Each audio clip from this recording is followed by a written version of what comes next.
Behind that unmoving face, I can tell you exactly what I was thinking when the chief protocol officer held the document up to my visor.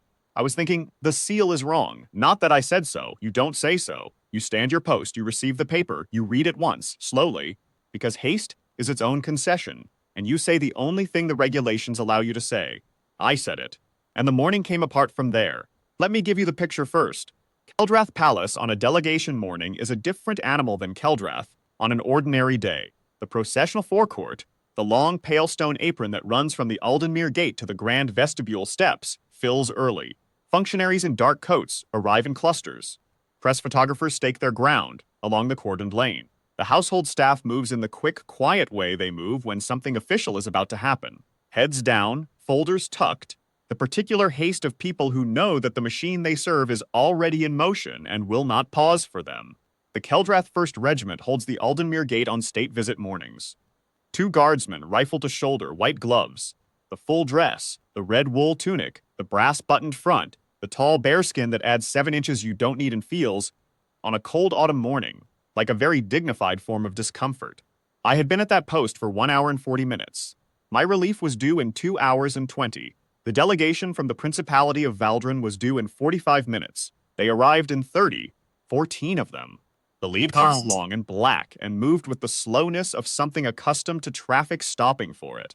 The delegation descended. Senior attachés in charcoal gray, a pair of uniformed Valdranian honor guard officers in their red-piped dress, aides holding cases and folders, and moving at the front of the group with the particular energy of a man who has crossed many checkpoints and never been stopped at one. A tall figure in a double-breasted coat the color of iron. His name, I learned later, was Chief Protocol Officer Drest Halvin. He held his country's ceremonial portfolio for state visits. He had, by all accounts, managed 11 of them across 6 countries without incident. He planned to manage this one the same way. He produced the document before he had fully stopped walking. Corporal. He did not read my name from the gateboard, which meant he had it memorized. That was the first note, a man who prepared. Ceremonial access authorization, countersigned by the deputy liaison of the Palace Chancery. You are requested to step aside from gatepost and serve as personal escort through the processional to the grand vestibule. Standard protocol on a delegation morning. He said it the way a man says a thing he has said before. Smooth, rehearsed without sounding rehearsed. He held the document at chest height, angled toward me, so that I could see the header and the seal without taking it. I took it. He blinked very slightly. He had expected me to wave it through. I read it. The header was correct. The Palace Chancery crest, the standard authorization language, the delegation's formal name in full. The counter-signature was there. The date was correct. The Chancery seal was not there. Or rather, something was there. A wax impression in the lower right, but it was the liaison office's administrative seal. A round stamp with a ribbon mark, not the raised gold.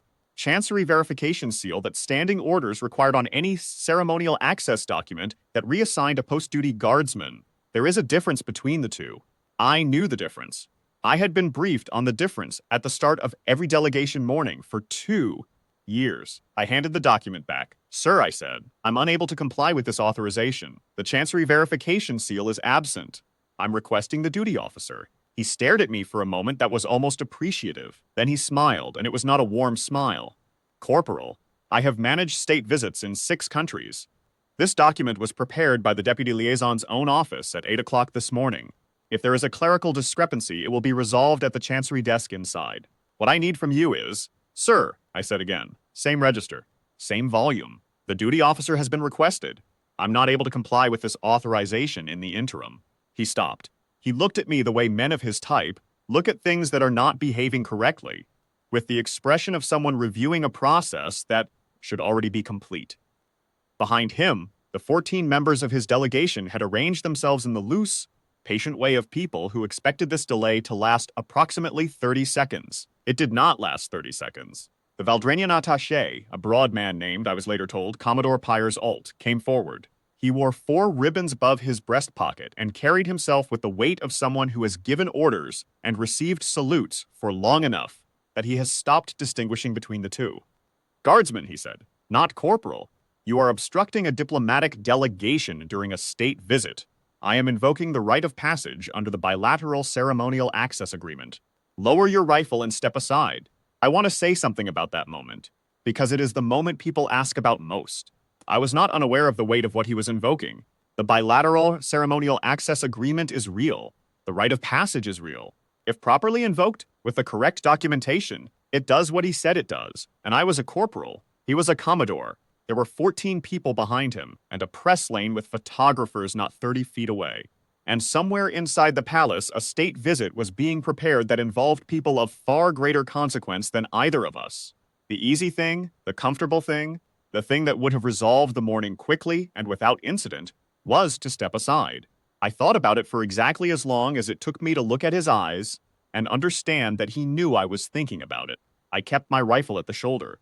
"Sir," I said, "the rite of passage requires the Chancery verification seal on any authorization that reassigns post-duty guardsmen. The document presented does not carry that seal. The duty officer has been requested and is en route. Until the duty officer arrives and reviews the authorization, I am not able to comply. I am not obstructing the delegation. I am holding my post." Commodore Alt looked at me for a long moment. "Do you understand?" he said quietly. "What you are doing?" "Sir," I said, "yes." He turned to one of his aides and said something in Valdranian. The aide produced a phone. The photographers in the press lane had noticed that something was happening at the gate. I could see 3 of them shifting their positions, adjusting angles, trying to read the scene from a distance. That was about 8 minutes after the initial presentation of the document. What happened during those next 11 minutes is something I can only describe from my post, because I did not move from it. The delegation arranged itself in a loose arc, some of them speaking quietly, some watching me with the alert, assessing attention of people recalibrating their expectations. Chief Protocol Officer Halvin made 2 calls. The Commodore made 1. An aide went back to one of the cars and returned with a second folder. I stood at the gate.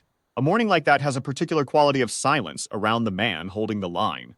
The forecourt was not quiet. There were voices, the scrape of feet on pale stone, the distant sound of the palace's interior preparing itself, the clicks of cameras from the press lane. But around me, immediately around me, the air had that specific stillness that comes when everyone nearby is watching and pretending not to. I had felt it once before, at a checkpoint in the mountain passes north of Aldenmere 2 years earlier, when a disputed vehicle had sat at the barrier for 31 hours while I held the post and waited for orders that took their time arriving. The feeling was identical. You are the most visible thing in the frame. Everything waits on what you do, and the answer both times was the same. Nothing. You do nothing.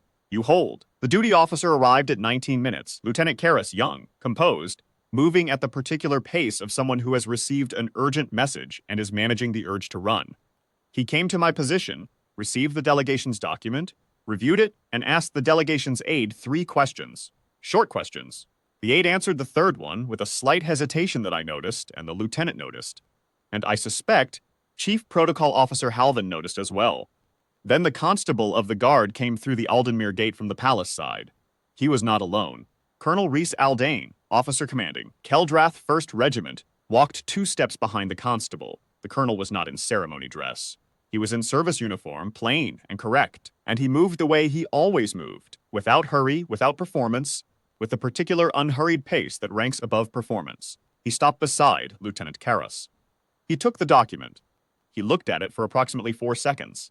"The Chancery verification seal," he said, "is absent." Chief Protocol Officer Halvin stepped forward. "Colonel, with respect, the authorization was prepared by the Deputy Liaison's office and the clerical oversight." The oversight, the colonel said, still looking at the document, is that the Deputy Liaison has no authority to reassign a post-duty guardsman.